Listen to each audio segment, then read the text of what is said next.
काफिर बुतपरस्त राम भक्त राष्ट्रभक्त संकेत चतुर्वेदी। और आज हम उस आग में उतरेंगे जो बंगाल को जलाए जा रही है। यह कहानी है खून, धोखे और उस सच की जिसे ममता बनर्जी दफन करना चाहती हैं।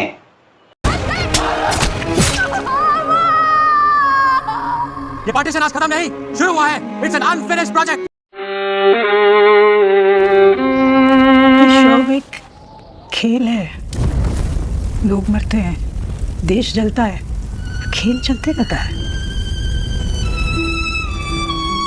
बीजेपी का अगर तुम लोग मदद करोगे कोई, तो अल्लाह का कसम आप लोगों को कोई माफी नहीं करेगा, हम तो माफी नहीं करेंगे। ममता दीदी, आप क्यों कांप रही हैं? क्यों द बंगाल फाइल्स के नाम से ही आपके होश उड़ गए हैं? क्या डर है आपको उस सच से जो 1946 में सड़कों पर लिखा गया था कलकत्ता की? क्या डर है उस सच से जो आज भी बंगाल की गलियों में गूंज रहा है? इनको याद करें, 16 अगस्त 1946, डायरेक्ट एक्शन डे, वो दिन जब कलकत्ता की सड़कें खून की नदियों में डूब गई थी। मुस्लिम लीग और मोहम्मद अली जिन्ना ने अलग पाकिस्तान के लिए हिंदुओं का नरसंहार शुरू किया।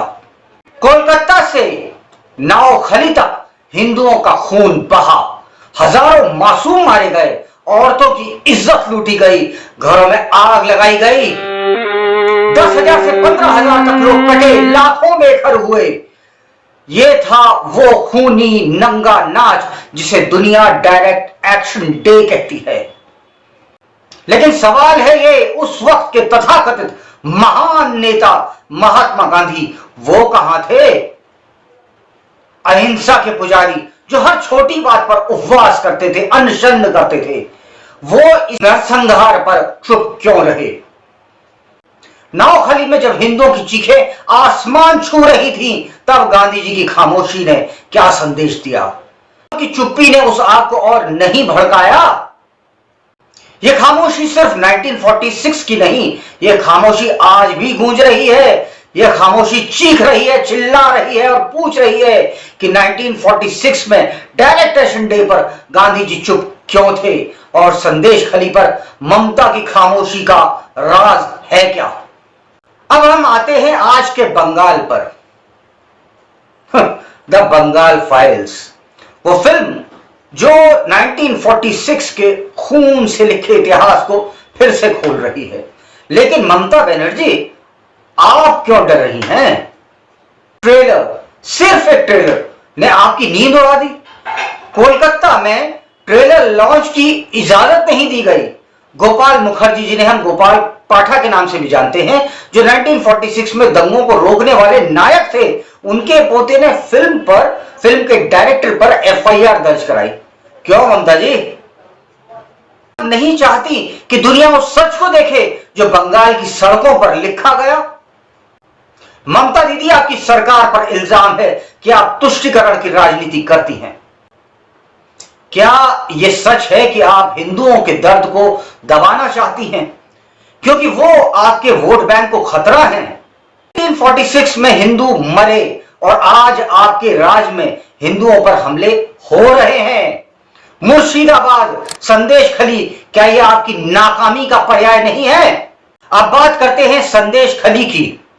2024 में संदेश खली की मासूम महिलाओं ने चीख चीख कर बताया कि टीएमसी के गुंडों ने उनकी इज्जत लूटी। बलात्कार, उत्पीड़न और हिंसा के आरोप। लेकिन ममता बनर्जी, आपने क्या किया? कहा यह सब निराधार है। निराधार? क्या उन मासूमों की चीखें निराधार थीं? क्या उन आंसुओं की कीमत आपके वोट बैंक से कम थी?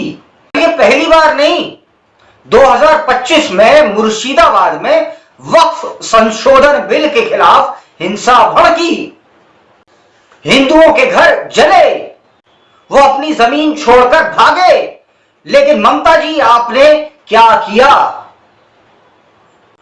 आपने बीजेपी पर इल्जाम लगाया, लेकिन दंगाइयों को रोकने के लिए क्या कदम उठाया था?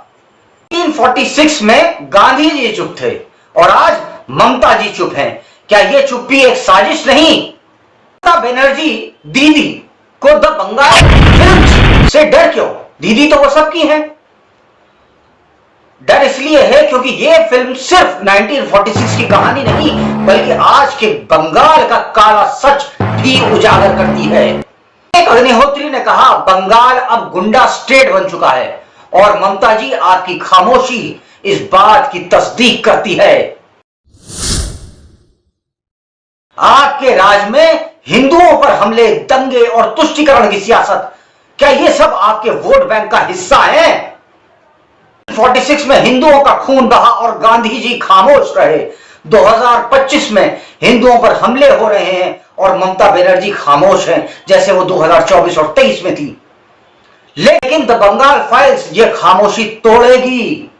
यह फिल्म उस आग को फिर से भड़काएगी जो सच को जलाने की कोशिश कर रही है। दोस्तों, यह सिर्फ एक फिल्म की कहानी नहीं, यह है बंगाल के खून से लिखा इतिहास, बंगाल के हिंदू के खून से लिखा इतिहास। ममता बनर्जी सच को दबा सकती हैं, लेकिन ममता बनर्जी उसे मिटा नहीं सकती।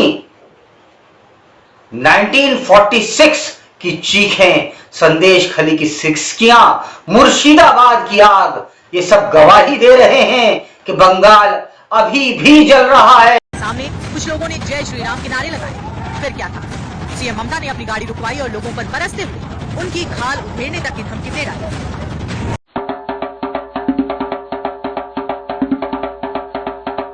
बीजेपी का अगर तुम लोग मदद करोगे कोई, तो अल्लाह का कसम आप लोगों को कोई माफी नहीं करेगा, हम तो माफी नहीं करेंगे।